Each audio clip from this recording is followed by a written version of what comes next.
بسم اللہ الرحمن الرحیم وبہ نستعین نحمدہ ونصلی علی رسولہ الکریم وعلی آلہ واصحابہ واتباعہ وازواجہ واہل بیتہ اجمعین۔ قابل احترام بھائیوں اور بہنوں، رمضان کی 17 تاریخ تھی جہاں تک مجھے یاد ہے، اور ہماری فیگر، ہماری تعداد 313 تھی، بہت قلیل تعداد میں تھے ہم، مگر ہمارے وزن سے زمین تھرا رہی تھی، ایک ہیبت سوار تھی۔ آج کروڑوں کی تعداد میں ہیں مگر کہیں کوئی وزن نہیں۔ نبی صلی اللہ علیہ وسلم نے فرمایا یوشک الامم ان تداعی علیکم کما تداعی العقرب الی قصتها۔ مسلمانوں، جلد وہ وقت بھی آنے والا ہے کہ تمام امتیں مل کر، دنیا کی ساری امتیں مل کر تم پر یلغار کریں گی، ٹوٹ پڑیں گی۔ جس طرح بھوکے لوگ دسترخوان پر رکھے ہوئے کھانے پر ٹوٹ پڑتے، اس طرح ٹوٹ پڑیں گے۔ صحابہ نے حیرت سے عرض کیا کہ یا رسول اللہ او من قلت نحن یومئذ، کیا ایسا اس لیے ہوگا کہ اس زمانے میں ہماری تعداد کم ہوگی، فیگر کم ہوگی ہماری؟ تو آپ نے فرمایا نہیں، ولکنکم کثیر، تم اس زمانے میں تعداد میں بہت زیادہ، کروڑوں کی تمہاری تعداد کا غصائے سیل، لیکن کثیر تعداد ہوگی تمہاری ایسی جسے زمین پر طوفان آ جائے اور اس طوفان میں تنکے اور جھاگ جیسے ہوتے ہیں چھائے ہوئے، اسی طرح چھائے ہوئے ہوگے لیکن وزن تمہارا جھاگ جیسا ہوگا، تنکوں جیسا ہوگا، وزن نہیں ہوگا۔ کثیر کا وسائل سیل، دشمنوں کے دلوں سے تمہاری غیبت اٹھ جائے گی، تمہارا روب جاتا ہے اور تمہارے قلوب میں وہن پیدا ہو جائے گا۔ صحابہ نے عرض کیا یا رسول اللہ یہ وہن کیا ہے؟ تو آپ نے فرمایا حب الدنیا و کراہیت الموت، دنیا کی محبت پیدا ہو جائے گی اور موت سے ڈرنے لگے۔ اور جو قومیں موت سے ڈرنے لگتی ہیں، شہادت سے ڈرنے لگتی ہیں، پہلو بچانے لگتی ہیں، وہ مر جاتی ہیں۔ موت سے ڈر آدمی کو موت کے حوالے کرو۔ جب تک ہم ان بیماریوں سے بچے رہیں، ملک پر ملک فتح کرتے رہے، 950 سال تک کس تنتنے کے ساتھ آپ کا اقتدار رہا، علوم کی ایجاد آپ کرتے رہے، کیا کیا کرتے رہے۔ اب کوئی 450 سال ہو گئے ہمارے زبان۔ میں آپ کو آپ کا پہلا دن یاد دلاتا ہوں، رمضان کی 17 تاریخ تھی، ہم 313 تھے۔ ہمارے قائد وہ تھے جن سے بہتر قائد آج تک دنیا میں کبھی نہیں آیا، نہ قیامت تک آ سکتا۔ افضل البشر، خاتم النبیین ہمارے قائد تھے، وہ ہمارے لشکر کے سردار تھے، جنرل کمانڈر تھے۔ انہوں نے بدر کے میدان میں ہمیں پہنچایا اور وہاں سجدہ ریز ہو گئے خدا کے۔ کبھی سجدے سے سر اٹھاتے تھے، پھر سجدے میں چلے جاتے تھے، کبھی پھر اٹھاتے تھے، پھر چلے جاتے تھے۔ رقت طاری تھی ابو بکر صدیق پر، اس لیے کہ ان کی وہ آواز اس طرح آ رہی تھی جیسے ہانڈی پکتی، اور یہ کہہ رہے تھے کہ پروردگار میری زندگی بھر کی کمائی یہ 313، 13 سال میں نے مکے میں گزارے تھے، 1 سال یہ ہے، 14 سال کی کمائی ہے میری 300 سے۔ اگر یہ ظاہر ہو گئے تو پھر روئے زمین پر تیری بندگی نہیں ہو سکے، بڑی قیمت ہے۔ اور پھر اللہ تعالیٰ نے ان بے سہارا لوگوں کو جن کے پاس نہ کھانے کے لیے کچھ تھا، نہ سواریاں تھیں، نہ ہتھیار تھے، کچھ بھی نہیں تھے، بے کس و بے بس تھے، بے وسیلہ تھے، مگر موت کا ڈر ان کو نہیں، جان دینے کے لیے آئے، دنیا کی محبت سے بے نیاز تھے، جان دینے کے لیے آئے تھے۔ ان 313 کو اللہ تعالیٰ نے فتح نصیب کی، اور قرآن نے اس دن کو یوم الفرقان کہا، فرق کا دن، حق و باطل میں امتیاز ہوا، حق ممتاز ہوا۔ اس دن کی برکت ہے کہ ہم لوگ یہاں مسلمان بیٹھے ہوئے ہیں۔ اگر وہ دن نہ آتا ہماری تاریخ میں تو ہم کیسے بیٹھے ہوئے؟ اپنی پچھلی تاریخ کو، اپنی پچھلی روایات کو یاد کیجیے۔ ہمارے جو کمانڈر تھے ان سے بہتر انسان ہوئے زمین پر کبھی نہیں آتا، قیامت تک نہیں۔ بعد افضل البشر، بعد از خدا بزرگ جو یہ قصہ مختصر، ان سے عظیم تر کبھی آیا نہ آ سکتا۔ اللہم صلی علی سیدنا مولانا محمد وعلی آل سیدنا مولانا محمد وعلی آلہ وصحبہ۔ ان سے عظیم تر انسان نہ کبھی آیا نہ کبھی آ سکتا۔ لیکن اتنا ہی نہیں تھا، ان کے جو ساتھی تھے 313، ان سے بہتر انسان بھی روئے زمین پر کبھی نہیں دیکھے اور نہ قیامت تک دیکھا جا سکتا، وہ بھی بہترین انسان ہے۔ لیکن قرآن کی ایک بات آپ کو یاد دلاتا ہوں، قرآن نے یہ کہا کہ اے محمد صلی اللہ علیہ وسلم، بلا شبہ عظیم مرتبہ ہے، اور اے صحابہ کرام تم سے بہتر روئے زمین پر نہیں آئیں گے کبھی، بے شک، لیکن یہ ذہن میں رکھنا کہ آج جو بدر میں تمہاری فتح ہوئی ہے وہ فتح اللہ کی رحمت و نصرت سے ہوئی ہے، تمہارے بلبوتے پر نہیں ہوئی، یہ ذہن میں رکھنا۔ فَلَمْ تَقْتُلُوهُمْ، سورہ انفال میں تفسیر، فَلَمْ تَقْتُلُوهُمْ، کفار کو تم قتل نہیں کر رہے تھے، وَلَٰكِنَّ اللَّهَ قَتَلَهُمْ، بلکہ اللہ قتل کر رہا ہے۔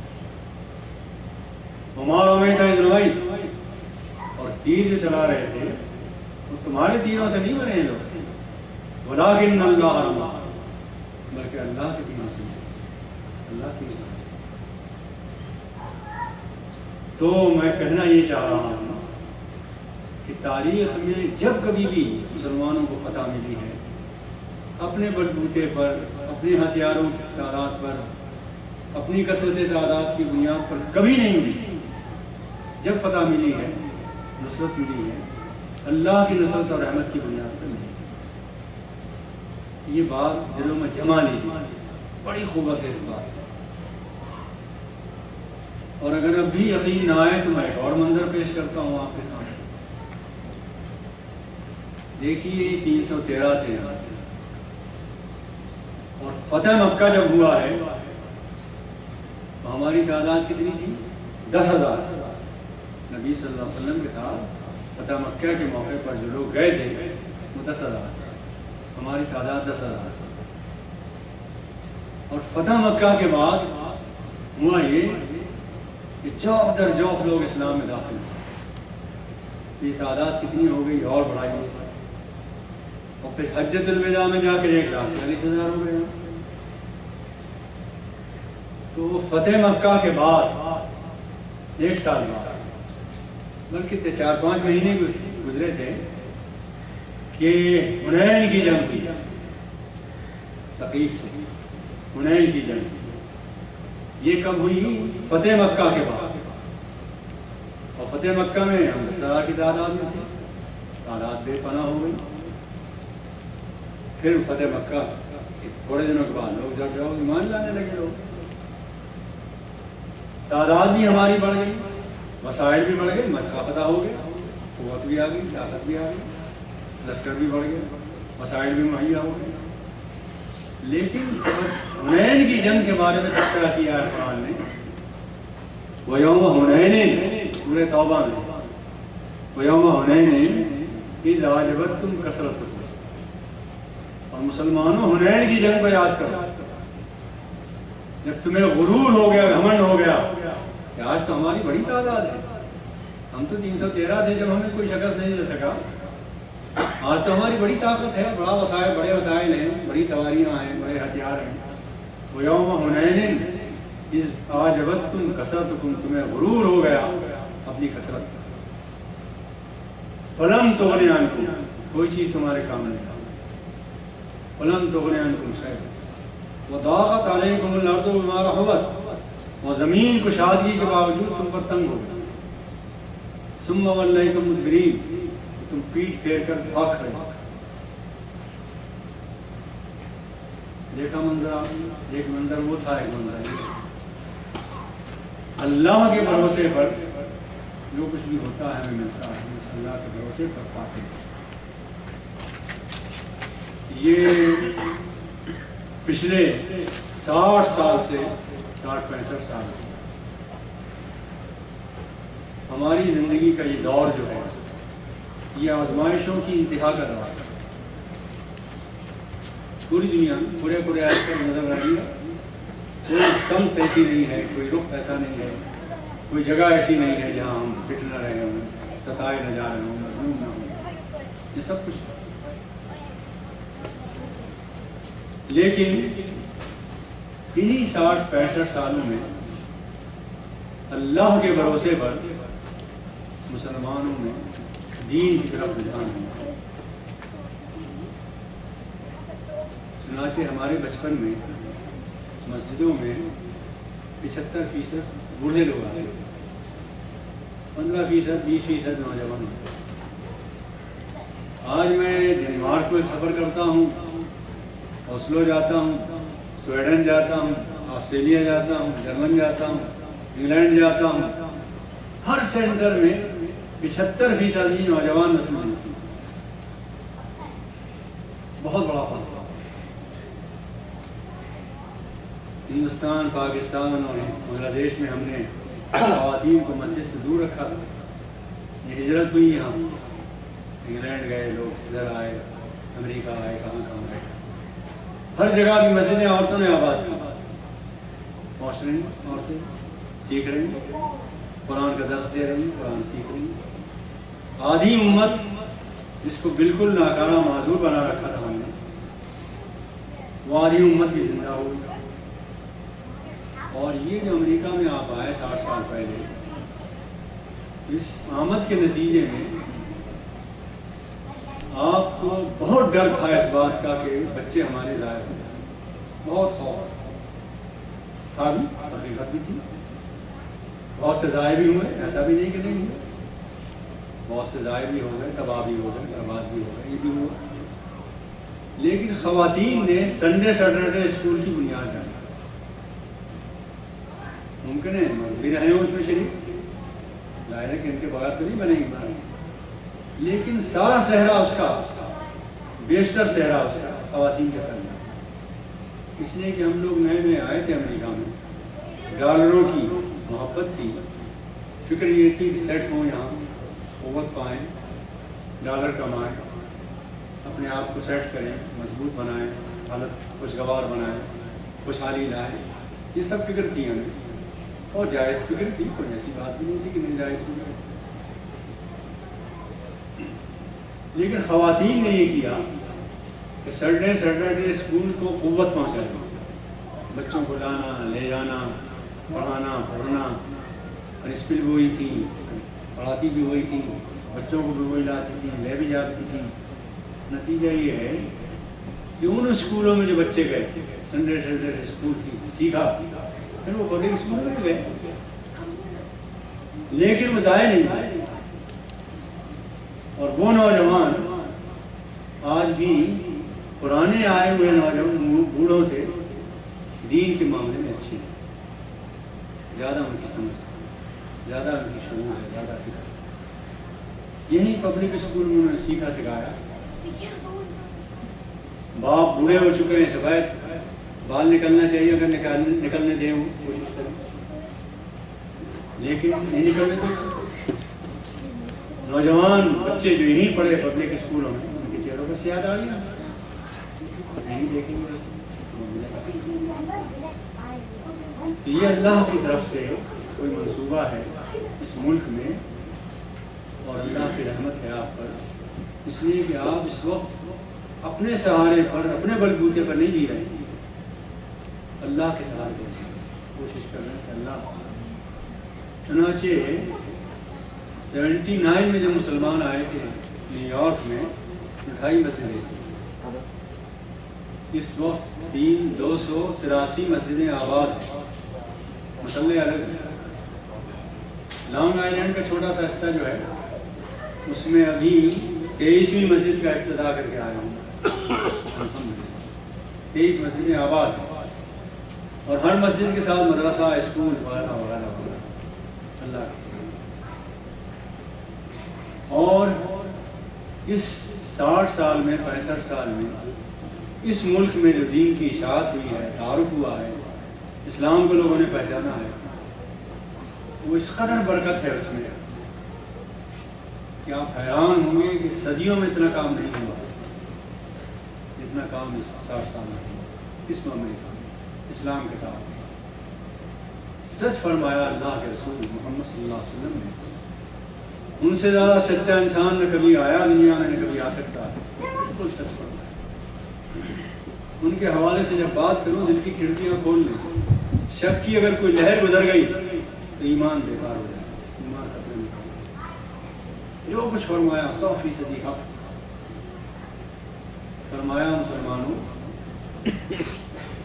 جلد وہ وقت آنے والا ہے کہ کرۂ زمین کے جس چپے پر، جس حصے پر، جس خطے پر سورج چمکا ہے، وہاں کوئی کچا پکا مکان اور کوئی خیمہ ایسا نہیں رہے گا جہاں میرا کلمہ نہ پڑے۔ یہ دور وہی ہے، اللہ کے رسول کا کلمہ چپے چپے میں، کونے کونے میں، جہاں ہم نہیں پہنچا سکتے تھے، وسائل نہیں تھے، اللہ تعالیٰ نے نصارہ اور یہود ذرائع ابلاغ کو متوجہ کیا، جن کی ٹی وی نے دن رات تذکرہ کیا، شناخت ہوئی، آپ دن رات تذکرہ ہوا، اور پوری دنیا میں انہوں نے آپ کو مشہور کر دیا، ذکر کیا۔ ذرا غلط کیا وہ الگ بات ہے، اس کو صحیح کرنا آپ کا کام ہے عمل کے ذریعے۔ بات یہ ہے کہ اس وقت اللہ تعالیٰ کو منظور ہے، کوئی منصوبہ ہے اللہ تعالیٰ کا۔ آپ یہ تصور نہ کریں کہ ہم ڈالر لینے کے لیے یہاں آ گئے، اس لیے کہ روئے زمین پر جو منصوبہ نافذ ہوتا ہے، پہلے آسمان پر قضاء و قدر بناتے ہیں، وہاں بنتا ہے، اس منصوبے میں رنگ بھرا جاتا ہے۔ تو ہماری آمد یہ یہاں ہے، اپنی قیمت سمجھیں کہ ہماری قیمت یہ ہے کہ اس ملک میں اللہ تعالیٰ نے ہمیں موقع دیا ہے کہ ہم اسلام کا تعارف یہاں کرائیں، اسلام کی شناخت یہاں کرائیں، اسلام کی اشاعت یہاں کریں، قرآن پہنچائیں، گھر گھر پہنچائیں۔ چنانچہ آپ کو معلوم ہوگا کہ اس وقت وائے اسلام کے صرف ایک پروجیکٹ ہے مسلمانوں کا، وائے اسلام، اس کے ذریعے 33، 35، 36، 60، 70، 50 ہر مہینے لوگ مسلمان ہیں، معلوم ہے، صرف ایک کے ذریعے۔ اور یہ جو اس میں ہوتا ہے، جیلوں میں جو کام ہو رہا ہے، اس کی رپورٹ بھی سنی ہوگی آپ نے، نہ سنی ہو تو پڑھیے، پڑھنا چاہیے۔ اس کے ذریعے سے بھی بے شمار تعداد مسلمانوں کی بڑھ رہی ہے۔ اور ابھی میں پڑھ رہا تھا تو معلوم ہوا کہ اس وقت جو مسلمان ہوئے ان میں سے ایک شخص کئی سینٹروں کا دعوت کے شعبے کا لیڈر بنا ہوا ہے، اتفاق سے اس کا نام یوسف رکھا ہے، مسلمان نام اس کا یوسف ہے۔ تو اللہ تعالیٰ کو کوئی منظور ہے کوئی بات گناہ ہے، اور دھیرے دھیرے انشاءاللہ ہم اس طرح پڑھ رہے ہیں۔ اللہ تعالیٰ کا فضل ہونا ہی چاہیے، جو ہونا ہے چاہیے وہ میں عرض کرتا ہوں، ہونا ہی چاہیے کہ قرآن نے ایسے موقع پر جو ہمیں ہدایات دی ہیں ان کو ضرور نگاہ میں رکھیں۔ جنگ بدر کے بعد اللہ تعالیٰ نے قرآن پاک میں 3 ہدایتیں دی، 3 نکاتی پروگرام دیا ہے امت کو، 6 نکاتی پروگرام۔ اس پروگرام کو میں آپ کو یاد دلانا چاہتا ہوں۔ میری اپنی کوئی بات نہیں، قرآن میں ہے، آپ پڑھیں، آپ بھی اسی طرح پڑھیں گے جس طرح میں نے پڑھا ہے، لیکن یاد دلاتا ہوں، یاد دہانی یہ تذکیر ہے، اور تذکیر میں کوئی نئی بات تو ہوتی نہیں، وہی یاد دلائی جاتی ہے جو موجود ہے قرآن حدیث میں۔ تو 3 نکاتی پروگرام بدر کی جنگ کے بعد اللہ تعالیٰ نے قرآن میں دیا ہے، میں سورہ آل عمران میں، وہ آپ کو یاد دلانا چاہتا ہوں۔ اور اس وقت حالات اسلام کے حق میں بہت اچھے، شاید اتنے اچھے کبھی نہیں تھے۔ آپ تو سنتے ہیں نا کہ بہت پریشانیاں ہو رہی ہیں، یہ ہونے دیجیے، سب کچھ ہوگا ہی، لیکن اسلام کے لیے راہ ہموار ہوگا۔ یہ بہت عجیب و غریب بات ہے کہ لوگ اس طرح بڑھ رہے ہیں، اور اس وقت میڈیا میں، وہ الیکٹرانک میڈیا ہو یا پرنٹ میڈیا ہو یا کوئی اور ذرائع ابلاغ ہو، کسی دین کا کوئی تذکرہ نہیں، صرف دین اسلام پر گفتگو۔ وہ مخالف ہے یا موافق ہے وہ الگ مسئلہ ہے، لیکن اگر تذکرہ ہے تو صرف دین اسلام۔ اور اگر آپ برا نہ مانیں تو میں عرض کروں کہ ملک بہت سے مسلمانوں ہیں، ایسا تو نہیں ہے کہ نہیں ہے، بہت سے ملک ہیں، لیکن پیش نظر دنیا کے جو ملک ہے وہ پاکستان ہے۔ یہ کبھی غور کیا ہم نے کیا بات ہے؟ اس لیے کہ اسلام کے نام پر صرف یہ واحد ملک ہے بنا، اس پر نظریں، اس سے ڈر لگ رہا ہے۔ کسی ملک کا تذکرہ نہیں، کسی ملک کا تذکرہ ہے۔ تو حالات آپ کے حق میں جا رہے ہیں، اور وہاں جہاں مخالفت اسلام کی زیادہ ہے، وہاں اسلام چھا رہا آ رہا، زور سے آ رہا۔ چنانچہ آپ نے سن 92 کی بات سنی ہوگی، بابری مسجد گرائی گئی تھی یار، سن 92 میں بابری مسجد کو گرانے والے جو تھے، کدال چلانے والے، بیلچہ چلانے والے، ہتھیار چلانے والے لوگ تھے، ان کو لیڈ کرنے والے 2 شخص تھے پانی پت۔ ایک کا نام تھا رگبیر سنگھ، ایک کا نام تھا جوگیندر، یاد ہو پڑھا ہوگا آپ نے۔ یہ 2 افراد تھے جو بہت لیڈ کر رہے تھے اس کو، جامع مسجد، وہی بابری مسجد گرانے کو۔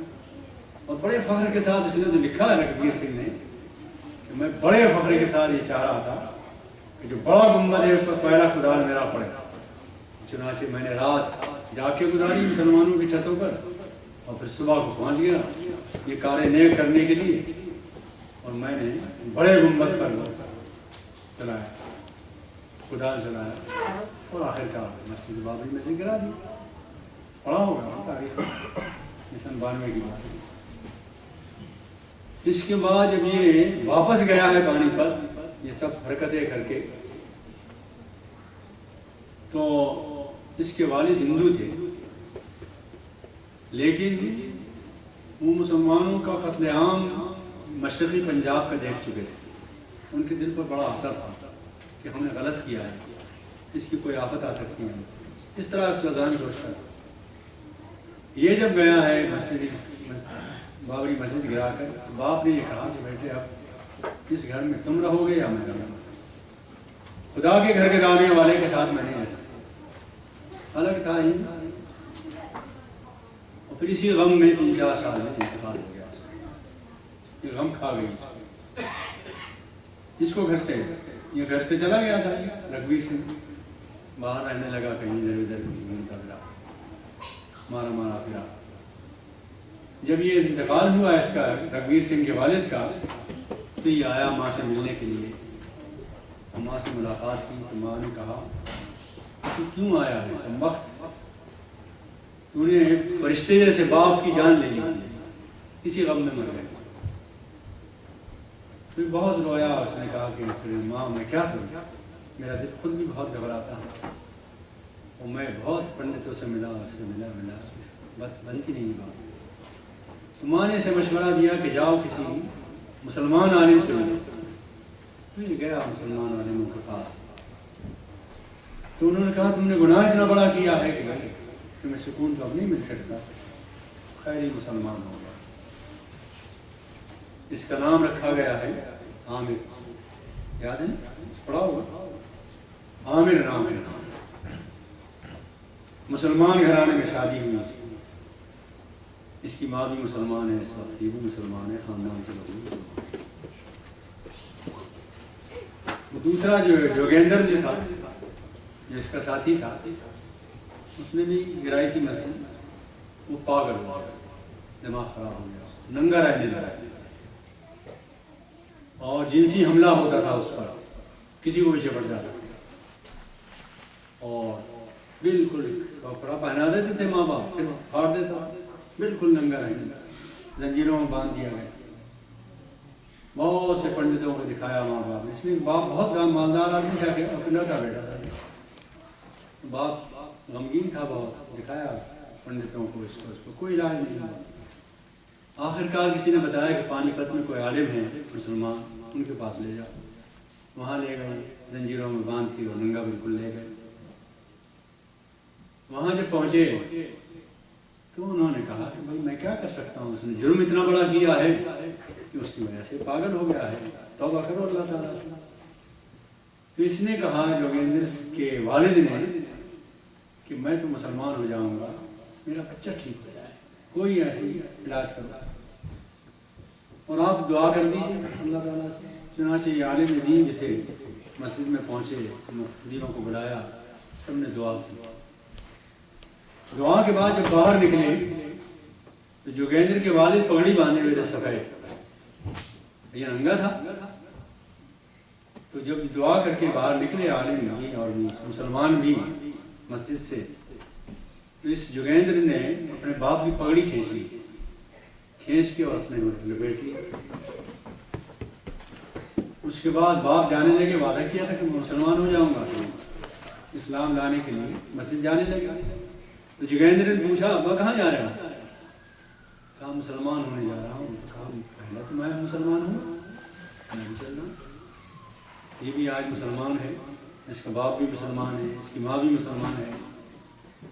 رات کو یہ طے ہوا، ہندوؤں کے طبقے نے، متعصب طبقے نے طے کیا کہ رات کو ان دونوں کو قتل کریں، اس لیے کہ بہت سے ہندوؤں کو بگاڑیں گے۔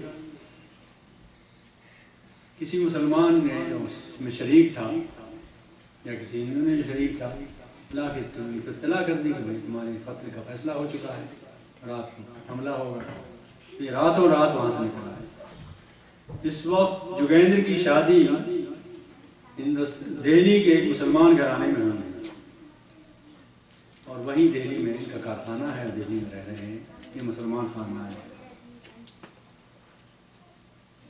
آپ نے غور کیا، کوئی اللہ کا منصوبہ ہے، آپ بہت کم کوشش کر رہے ہیں، اور سچ بات اگر عرض کروں، آپ ناگوار نہ محسوس کریں، تو بلا شبہ کچھ کوششیں تو ہیں، آپ کی جذبہ بھی ہے، کوششیں بھی ہیں، لیکن یہ امریکہ میں آپ محلے محلے گھر گھر مسجدیں دیکھ رہے ہیں، آباد دیکھ رہے ہیں، بچوں کی تربیت کی فکر کر رہے ہیں، لوگ حفظ کر رہے ہیں، ناظرہ پڑھا رہے ہیں، تجوید پڑھ رہے ہیں، قرآن پڑھ رہے ہیں، سیکھ رہے ہیں۔ اور میں نے ان لوگوں کو دیکھا جو عالم تو نہیں ہیں، اور ابھی ذرا میں ایک بات اور بھی کہوں گا، ناگوار نہ گزرے تو کہوں گا، اور ناگوار گزرے گی تو واپس لے لوں گا بھائی۔ یہاں بہت سے وہ لوگ جو بنیادی طور پر مدرسوں کے فارغ عالم نہیں ہیں، لیکن انہوں نے اپنے پیشے چھوڑ کر درس دینا شروع کیے، قرآن پڑھنا شروع کیے، قرآن پڑھانا شروع کیے، قرآن کا مطالعہ لوگوں کرانا شروع کیا۔ ان کی کثرت ہو گئی ہے، کافی تعداد میں لوگ۔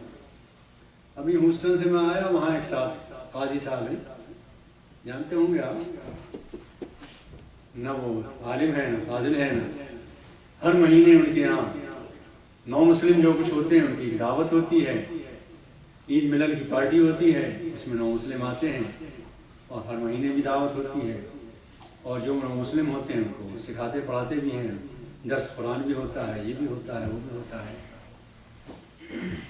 اس لیے کہ ہمارے جو علماء ہیں جو مدرسوں سے فارغ ہوئے ہیں، سب کی بات مت کیجیے، ان کے اندر خوبیاں بھی ہیں، برائیاں بھی ہیں، اور انہیں سے سیکھتے بھی ہیں لوگ، اس لیے ایسا نہ سوچیے۔ لیکن ان میں سے جو فن دینداری کے ماہر ہو گئے ہیں یا پیشہ دینداری کے ماہر ہو گئے ہیں، ان سے اللہ تعالیٰ محفوظ رکھے۔ وہ بھی کیفیت ہے، وہ یہ بھی بہت بڑی تباہی ہے، اللہ تعالیٰ ان سے بھی محفوظ رکھے۔ فن دینداری الگ چیز ہے، پیشہ دینداری الگ چیز ہے، دینداری الگ چیز ہے، حقیقی دینداری الگ چیز ہے۔ اور ان علماء میں بھی بہت سے ہیں جو واقعی دیندار ہیں، جن میں حقیقی دینداری ہے، اور ان سے بے نیاز اس لیے بھی نہیں ہو سکتے کہ بھائی سیکھیں گے کہاں سے، یہ بھی لوگ ہیں، سکھانے والے بھی ہیں، پیشہ ورانہ شکل میں سکھائیں تب بھی اس سے سیکھیں گے، کہاں سے جائیں گے، جو کچھ نہیں ہے۔ اس لیے کہ ہندوستان میں سچر کمیٹی کی رپورٹ جو آئی ہے، پڑھی ہوگی آپ نے، جو ہندوستان کے لوگ ہیں انہوں نے پڑھی ہوگی۔ ہندوستان میں کوئی نہیں ہے، سب پاکستانی، ہمارے سوا کوئی نہیں۔ آپ کہاں سے ہیں؟ بہار سے۔ اچھا، بہار سے، چلیے ٹھیک ہے۔ بہرحال سچر کمیٹی کی رپورٹ آئی ہے، پڑھی ہوئی آپ نے، کہ ہندوستانی مسلمانوں کی حالت کا جائزہ لیا ہے انہوں نے، مالی حالت، مالی اور معاشی حالت اور علمی حالت وغیرہ وغیرہ وغیرہ۔ تو ہم لوگ ہندوؤں کے دلت طبقے سے بھی نیچے، جو انہوں نے رپورٹ دی سچر کمیٹی میں، ایک رپورٹ کے لیے۔ دوسری رپورٹ یہ ہے کہ مسلمانوں کے بچے اور بچیاں، لڑکے اور لڑکیاں دونوں، ان میں کا 96% اسکولوں کالجوں میں پڑھ رہا ہے۔ مسلمانوں کے بچے اور بچیاں تعلیم پاتے ہیں اسکولوں میں اور کالجوں میں، 96%۔ 4% مدرسوں کو ملتے ہیں، لڑکیاں ہوں یا لڑکے ہوں، جو اسکولوں مدرسوں میں جانے والے ہیں وہ 4%، ان کی رپورٹ۔ اور اس 4% میں بھی کچھ عام طور پر لوگ دین قرآن پڑھ کر، ناظرہ پڑھ کر، دعائیں سیکھ کر، نماز روزہ سیکھ کر فارغ ہو جاتے ہیں۔ 4% کا 20% حصہ اعلیٰ تعلیم حاصل کرتا ہے، جو عالم بنتا ہے وہ 20%، 40%، 4%۔ تو یہ جا کے اعشاریہ 6-7 بنے گا، 5-6 بنے گا، ایسے ہی بنے گا۔ حساب لگا لیجیے گا کسی کا، میرے پاس کیلکولیٹر نہیں ہے۔ اعشاریہ 6 دینی علماء کی تعداد یہ ہے ہمارے درمیان ہندوستان میں۔ پاکستان میں اس سے بڑی نہیں ہوگی اللہ کے فضل سے، ہو سکتا ہے کہ 8-20% زیادہ ہو، لیکن ہندوستان کی تعداد تو یہ بن گئی۔ اور ہم اگر فرض کی اس رپورٹ کا نہ بھی مانیں اور اپنا کیلکولیٹر کر چلائیں، تب بھی جب میں غور کرتا ہوں کہ جیسے رامپور ہے مثال کے طور پر، رامپور کی آبادی 2.5 لاکھ ہے، 2.5 لاکھ میں کم از کم 75% مسلمان ہیں، تو 1.5 لاکھ تو ہوئے مسلمان کم از کم۔ 1.5 لاکھ میں جو علماء کی تعداد ہے وہ 25-30 سے زیادہ نہیں ہوگی۔ آپ حساب لگا لیں کیا بنا۔ جو اچھے علماء ہیں وہ تو اس سے بھی کم ہوں گے، لیکن میں کہتا ہوں جو نماز پڑھا سکتے ہیں اور چند صورتیں یاد ہیں، سب کو ملا کے بھی کتنی تعداد ہو جائے گی، یہ سینکڑوں میں ہو جائے گی۔ جو مسجدیں آباد ہیں، نہیں سے آباد ہیں، ان سب کو ملا کے، یعنی 4 صورتیں یاد ہیں وہ نماز پڑھا رہے ہیں، کہہ رہے عالم ہی ہے، چند صورتیں یاد کی نماز پڑھا رہے ہیں، چند قاعدہ پڑھ لیا ناظرہ پڑھا رہے ہیں بچوں کو، وہ بھی امام ہیں۔ تو یہ فیگر ہے ہماری۔ اب آپ کے سے میں عرض کرتا ہوں کہ 3 بتائی ہیں قرآن نے، 3 ہمت بتائی ہے، 3 نکات ہدایات دی ہیں۔ ان ہدایتوں میں سے پہلی ہدایت یہ ہے یا ایھاالذین آمنوا اتقوا اللہ حق تقاته، اے ایمان لانے والوں، صرف ایمان کا دعویٰ کرنا کافی نہیں، بلکہ تقویٰ کی زندگی تمہاری ہونی چاہیے۔ تقویٰ کی زندگی ہونی چاہیے کا مطلب یہ ہے سیدھے سادے زبان میں کہ جب لوگ تمہیں دیکھیں تو اسلام یاد آئے، جب تمہیں دیکھیں تو سمجھیں کہ یہ مسلمان ہے، اسلام انہیں نظر آئے تمہاری زندگی سے۔ لیکن بہت کم تعداد ہے ہم میں ایسے لوگوں کی جنہیں دیکھ کر اسلام یاد آتا۔ غلط نہیں کہہ رہا ہوں، 100% صحیح، بہت کم تعداد۔ ہمارے صحابہ کرام کی زندگیاں جو قرآن نے بیان کی ہیں، آپ کہتے ہیں کہ مسلمانوں کی اوصاف بیان کیے ہیں، اوصاف نہیں بیان کیے ہیں۔ قرآن نے صحابہ کرام کو پیش نظر رکھ کر ان کے اوصاف بیان کیے ہیں کہ یہ ہیں، دیکھو انہیں کہتے ہیں مسلمان۔ قرآن کو ماننے والے یوں ہوتے ہیں، ایسے ہوتے ہیں۔ وعباد الرحمن الذین یمشون علی الارض ہونا، کون ہے یہ؟ ابوبکر صدیق ہیں، عمر فاروق ہیں، علی مرتضیٰ ہیں، عثمان غنی ہیں، طلحہ ہیں، زبیر ہیں، یہی لوگ تو ہیں۔ انہی کو نمونہ پیش کر کے دکھایا قرآن نے کہ دیکھو یہ ہیں مسلمان۔ ہمیں دیکھ کر کوئی لوگ اسلام کی طرف نہیں آ رہے ہیں، یہ ہے بات بڑی غضب کی، دھاڑے مار مار کر رونے کی بات ہے کہ پروردگار ہم مسلمان ہیں، اپنے مسلمان ظاہر کرتے ہیں اپنے آپ کو، مگر ہمیں دیکھ کر لوگ اسلام کو کیوں نہیں سمجھتے، اسلام سے دور کیوں ہو رہے ہیں۔ اور کبھی کبھی ایسا ہوتا ہے کہ ہمارا کوئی ایک عمل دیکھ کر لوگ اس سے متاثر ہو جاتے ہیں اور لوگ مسلمان ہو جاتے ہیں۔ اور نیو یارک کا واقعہ پڑھا ہوں میں نے، آپ نے، ایک انگریز کالج میں پڑھتا تھا، اس کا ایک دوست مسلمان تھا، تو وہ مکان موو کر رہا تھا، سامان ڈھو رہا تھا، تو مسلمان بھی ساتھ میں لگا رہا۔ 2-3 گھنٹے محنت کرنے کے بعد اس نے ڈرنک نکالی، جوس نکالا ٹھنڈا ٹھنڈا، اور اس مسلمان کو بھی پیش کیا۔ دوست تھا اس کا، وہ خود انگریز تھا، تو اس نے کہا میرا روزہ ہے۔ اس نے کہا یہ کیا ہوتا ہے؟ کہا میں شام تک نہ کچھ کھاؤں گا نہ پیوں گا۔ کہا تم پھر مت کرو میرے ساتھ محنت۔ کہا نہیں، محنت کرنے میں کیا ہے، سامان تمہارا ڈھوؤں گا، سب کچھ کروں گا شام کو۔ تو خیر شام کو جب افطار کرنے وہ بیٹھا تو اس نے کہا میں بھی روزہ رکھوں، میں نے بھی اس وقت سے کچھ نہیں کھایا، تو میں بھی تمہارے ساتھ افطار کروں۔ اور تمہارا دین اگر یہ ہے کہ اتنی محنت سکھاتا ہے تمہیں، اور تم روزہ رکھ کر دن بھر میرے ساتھ محنت کرتے رہے ہو، میرے ساتھی ہو، تو آج کے بعد میں بھی وہی ہوں جو تم ہو۔ اس عمل نے اس کو مسلمان کر دیا۔ ایسا بھی ہوتا ہے کبھی کبھی، اور بہت مقام پر ہوتا ہے ایسا، لیکن عام حالات میں ہمیں دیکھ کر لوگ مسلمان نہیں ہوتے۔ بہت مشہور واقعہ ہے نا کویت کا، ایک وائٹ امریکن وہاں چلا گیا تھا کویت، وہاں نماز پڑھ رہا تھا کسی مسجد میں، تو کویت یہ تھا، کہا کہ میں نماز کے بعد آتا ہوں، بتائیے کہ آپ مسلمان کیوں ہوئے، کیسے ہوئے؟ تو خیر سنتیں لوگوں نے پڑھ لی، کھڑا ہوا اور بتانے لگا کہ میں مسلمان یوں ہوں گا۔ تو اس نے پہلی بات جو کہی وہ یہ کہی کہ بھائی کویت کے رہنے والے مسلمان بھائیوں، اللہ کا لاکھ لاکھ شکر ہے کہ میں کویت آنے سے پہلے مسلمان ہو گیا۔ آپ سمجھیں، شرم کی بات ہے، آپ لوگوں کو دیکھ کے پتہ نہیں ہوتا کہ نہ ہوتا۔ واقعہ یہ ہے کہ یہ پہلی بات ہے جو قرآن نے کہی ہے کہ جب ایمان لائے ہو تو ایمان والے بن کر دکھاؤ۔ یا ایھا الذین آمنوا آمنوا، اے ایمان والو ایمان لاؤ، واقعی مومن بن کے دکھاؤ، تمہاری زندگیاں گواہی دیں کہ تم مسلمان ہو اور اسلام یہ ہوتا ہے۔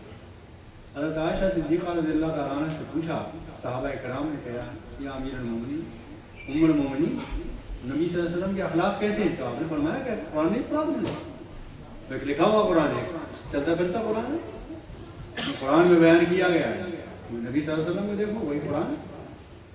تو ہمیں دیکھ کر لوگ اسلام کو سیکھیں، سمجھیں، اسلام کی طرف رجحان ہو، رغبت ہو، یہ ہماری زندگیاں جب ہوں گی تو یہ پہلی بات ہے جو قرآن نے کہا۔ اس پر میں کوئی لمبی بات نہیں کروں گا، اتنی بات ضرور کہوں گا آپ سے کہ سورہ فاتحہ نچوڑ ہے پورے قرآن، کیوں صاحب ہے؟ پورا قرآن کا نچوڑ ہے، پورے قرآن میں جو کچھ ہے اس کا خلاصہ چند لفظوں میں بیان کیا اللہ تعالیٰ نے سورہ فاتحہ میں. اور سورہ فاتحہ جب نچوڑ ہے پورے قرآن کا تو اس میں کوئی لفظ زیادہ نہیں ہو سکتا، کوئی حرف زیادہ نہیں ہو سکتا، سب ٹھیک ٹھاک ہوگا. لیکن عجیب بات ہے کہ سورہ فاتحہ میں کچھ تو اللہ کی صفات ہیں، اللہ کو یاد دلائیں، آخرت کا ذکر ہے. پھر ایک وعد و پیمان ہے اللہ کے بندوں کے درمیان، وعد و پیمان ہے. اس کے بعد آدھی سورہ فاتحہ جو ہے وہ نیک لوگوں کے ذکر میں ہے. حیرت ہے نہیں آپ؟ آدھی سورہ فاتحہ اولئک کیا ہے اہدنا الصراط المستقیم. یہاں بات ختم ہو گئی، مگر ختم نہیں کی قرآن نے، کہا صراط الذین انعمت علیہم، ان لوگوں کا راستہ جن پر انعام کیا گیا. وہ کون ہے؟ من النبیین والصدیقین والشہداء والصالحین. تلاش کرو اس دنیا میں ہے، شہداء بھی ہیں، صالحین بھی ہیں. انبیاء تو خیر نہیں ہے، نبی کے بعد نہیں آئیں گے، لیکن صدیقین تو ہیں. ان سے جدا رہ کر، ان سے الگ رہ کر، ان سے بے نیاز ہو کر تم اس راہ کو پا نہیں سکتے، اس راہ کو طے نہیں کر سکتے. ان کو یہ نشان راہ ہیں، سنگ میل ہیں، ان کو تلاش کرو، اسی دنیا میں پائے جاتے ہیں. اور ان کو تلاش کرو تو گمراہوں کے راہ پر بھی نہ چلو، جو موضوع والے ہیں ان کے راہ پر بھی نہ چلو، اور آنکھیں کھلی رکھو، قرآن پڑھو، حدیث پڑھو، اور اس کی روشنی میں جانچ کر چلتے رہو. چنانچہ ہم اللہ تعالیٰ کا ایک منصوبہ ہے، مہم ہے اللہ کی، اللہ کی مہم. اللہ کی مہم یہ ہے قرآن کی حفاظت کرے گا اللہ تعالیٰ. ہم بچوں کے حفظ کراتے ہیں، اللہ کی اس مہم میں شرکت کریں، اللہ کی اس مہم میں ساتھ دیتے ہیں، کراتے ہیں. لیکن ہمارا کوئی بچہ 11 سال کا ہوگا، حفظ قرآن کیے ہوئے ہوگا، اور ایک 50 سال کا حافظ قاری قرآن پڑھ رہا ہے. اگر وہ غلطی کرے گا تو یہ بچہ بتائے گا نہیں، 11 سال کا ہونے کے باوجود بتائے گا، غلط نہیں پڑھنے دے. اس لیے کہا کہ ہر مسلمان کو دین کو براہ راست سیکھنے کی ضرورت ہے، ہر مسلمان پر دین کا علم سیکھنا فرض ہے، تاکہ کوئی گمراہ نہ کر سکے اسے. ان سے چارہ کار بھی نہیں ہے ان کے بغیر. لیکن یہ بھی ایسا نہ ہو کہ غلط راستے پر چل جانے لگے. اس لیے دین اتنا سیکھ لو کہ تمیز کرنے لگو کہ کون ٹھیک چلا رہا ہے، کون غلط چلا رہا ہے. یہ بھی ضروری ہے. اور یہ دنیا کے ہر کام میں ہم یہ کرتے ہیں، صرف اسلام کے سلسلے میں پریشانی اپنی بیان کرتے ہیں، ورنہ دنیا کے ہر معاملے میں ٹھیک کرتے ہیں. وکیل ہے، وکیل کے پاس مقدمہ لے جاتے ہیں، ایک وکیل سے دل مطمئن نہیں ہوتا، دوسرے کے پاس جاتے ہیں، تیسرے کے پاس جاتے ہیں، چوتھے کے پاس جاتے ہیں. ایک ڈاکٹر سے دل مطمئن نہیں ہوتا، دوسرے کے پاس جاتے ہیں، تیسرے کے پاس جاتے ہیں. ایک کچھ بتاتا ہے کہ دوسرے کو بیماری کچھ بتاتا ہے، تیسرا کچھ بتاتا ہے، اور پھر اپنے عقل پر فیصلہ کرتے ہیں. فیصلہ تو خود ہی کرنا ہوتا ہے کہ اس کا علاج کرائیں گے. ایسا تو نہیں کرتے صبح اس کا کرایا، شام کو اس کا کرایا، یہ تو نہیں کرتے، خود ہی کرتے. تو ان لوگوں سے بے نیازی بھی نہیں. اس لیے یہ نہیں کہا کہ سچے بن جاؤ، کونوا مع الصادقین، صادقوں کے ساتھ رہو، تلاش کرو نیک لوگ جو موجود ہیں، من النبیین والصدیقین والشہداء والصالحین، ان کو تلاش کرو، ان کے ساتھ رہو، اور نیکوں کو تلاش کر کے ان کی جمعیت کے ساتھ رہو. اور بجائے اس کے کہ تم الگ الگ رہو، دوسرا ہدایت کیا ہے؟ واعتصموا بحبل اللہ جمیعا ولا تفرقوا. فرقہ فرقہ نہ بنو، گروہ گروہ نہ بنو، مسلکوں میں نہ بٹو، ایک دوسرے کی مخالفت نہ کرو، ایک دوسرے سے بغض نہ رکھو، بلکہ واعتصموا بحبل اللہ جمیعا، سب مل کر ایک امت بن جاؤ، قرآن کی بیس پر، قرآن کی بنیاد پر. اور قرآن ہی بنا سکتا ہے اور سنت ہی بنا سکتی ہے آپ کو ایک امت. فقہ نہیں بنا سکتا، فقہ تو الگ الگ مسلک بنائیں گے نا آپ کے. تو قرآن کی بنیاد پر ایک امت بن جاؤ. اب رہا یہ سوال کہ مسلک تو الگ الگ ہے بھائی، یہ بریلوی مسلک ہے، یہ دیوبندی مسلک ہے، یہ حنفی مسلک ہے، یہ شافعی مسلک ہے، یہ شیعہ مسلک ہے، یہ سنی مسلک ہے. تو ہے ان مسلکوں کو تو آپ ختم نہیں کر سکتے. یہ ممکن نہیں ہے کہ آپ کہیں گے سب شافعی ہو جائیں، یہ ممکن نہیں ہے کہ سب حنفی ہو جائیں. یہ ممکن نہیں کہ سب شیعہ ہو جائے، یہ ممکن نہیں کہ سب سنی ہو جائے. ابراہیم کیا کریں؟ کریں یہ کہ دین کی جو بنیادیں ہیں وہ ہم میں متفق ہیں، اس میں کوئی اختلاف نہیں ہمارے بنیادوں، ان بنیادوں کی بنیاد پر اور قرآن کی بنیاد پر ہم ایک امت بنے اور اپنے اپنے مسلکوں پر عمل کرتے رہیں، سب کا اتحاد متحد رہیں، سب کو موقع دیں، سب چلیں. ٹھیک ہے نا؟ سب کو موقع دیں، سب سے نماز پڑھیں، ایک ایک مسجد میں نماز پڑھیں، سب کو برداشت کریں. اس لیے کہ اتحاد کی بنیادی اینٹ ہی ہے کہ اختلاف کو برداشت کرنے کی قوت پیدا کرو. یہ اختلاف کی بنیاد، اتحاد کی بنیاد ہے. پہلی اینٹ یہی، یہ کوشش کریں، یہ جرأت پیدا کریں، ہمت پیدا کریں، حوصلہ پیدا کریں اور ایک امت بن کر ابھرنے کی کوشش کریں. اور یہ اس وقت پوری دنیا میں ہم اس طرف رخ ہے ہمارا کہ ہم ایک امت بننے کی کوشش کر رہے ہیں. چنانچہ اب سے 100 سال پہلے تو پنجاب ہو یا دہلی ہو، ہندوستان ہو یا بہار ہو، کوئی بھی ملک ہو، وہاں مسجدیں تقسیم تھیں اور مناظرے ہوتے تھے. اور آپ کے بریلی کے مناظرے بہت مشہور ہیں، ہے نا؟ لاٹھیاں بھی چلتی تھیں، قتل بھی ہوتے تھے. اور آپ کے اکھاڑا کا بھی قتل مشہور ہے، 3 آدمی قتل ہوئے، سنی وہابی کی جھاڑا 3 قتل ہوئے تھے مسجد میں. یہ سب کرتے تھے ہم لوگ. اب اللہ کا شکر ہے کہ یہ شیطان تو یہ کام تو کرا رہا ہے، اختلافات تو پیدا کرا رہا ہے اور آمادہ بھی کر رہا ہے کہ ہم مسلکوں کی بنیاد پر مختلف ہوں. لیکن اس کے باوجود ہم اب اتفاق کی باتیں کرنے لگے. ممبروں سے، اسٹیج سے ہمارے اتفاق کی، اتحاد کی، امت واحدہ کی باتیں ہو رہی ہیں. وقت تو لگے گا، وقت تو لگے گا، لیکن اس لیے کہ امتیں بگڑتی بھی دنیا میں ہیں اور بننے میں بھی وقت لگتا ہے. لیکن دھیرے دھیرے ہم امت واحدہ کی طرف دوڑ رہے ہیں انشاءاللہ. اور دھیرے دھیرے انشاءاللہ تعالیٰ اس منزل تک پہنچنے کی کوشش کر رہے ہیں، کریں گے. دھیرے دھیرے یہ سب کچھ ہو رہا ہے. اللہ تعالیٰ کی طرف سے کوئی منصوبہ ہے اور بہت مدد ہو رہی ہے اللہ کی طرف سے. آپ غور کریں، مجھے نیوزی لینڈ کا تھا نا ممبر پارلیمنٹ، جس نے کہا تھا کہ مسجد مینارے دیکھ کر میرا دل کیا زخمی ہوتا ہے. عجیب تقریب، سوئٹزرلینڈ. اب اس میں 13 مسجدیں بنوائیں. ایمان کیا ہے، مسلمان ہو گیا مسجدیں بنوا رہا. اس نے رغبیر نے 13 مسجدیں بنوائی. اور دوسرے وہ اس کے نام عمر ہے، جوگیندر کا نام عمر ہے اور اس کا رغبیر کا نام عامر ہے. انہوں نے مسجدیں بنانے کا ٹھیکہ لیا ہے، بنوا رہے ہیں. 22 مسجدیں بن چکی ہیں. اور یہ مشرقی پنجاب کی مسجدیں ہر سال بابری مسجد کی شہادت کے دن پر کوئی ایک واگزار کراتے ہیں یا کوئی نہیں بنواتے ہیں. یہ دونوں الحمدللہ.